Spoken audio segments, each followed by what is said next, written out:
I'm consumer advocate Erin Brockovich. I'm not an attorney, but you know I have fought for decades to protect people from toxic chemical pollution that is in our water and on our land. Here in Northwest Georgia, scientists are finding PFAS, a toxic chemical pollutant in our ponds, streams, wells, and most alarming, on your land. Chemical giant 3M sold PFAS to local manufacturers, and now it's in our water and on your land. I'm Georgia Attorney Ben Finley. You may or may not have heard about PFAS, but it's something you need to know about. PFAS are chemicals that are toxic in humans and animals, and they don't break down in the water in humans or animals. But what's dangerous is that they accumulate over time. Here's Bob Bocock, one of the nation's best experts on water and pollution, to explain how that happens.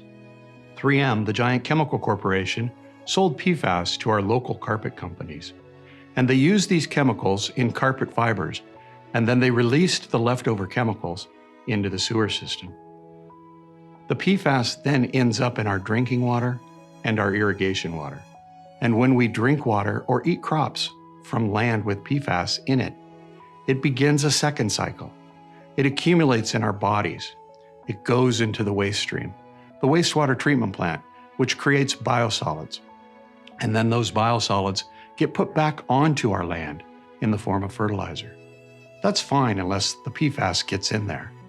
Every cycle, the PFAS accumulate and accumulate and accumulate because they are so slow to degrade.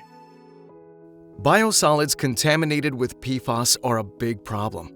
Farms in Northwest Georgia could have contamination that could render them unproductive for generations unless they're remediated.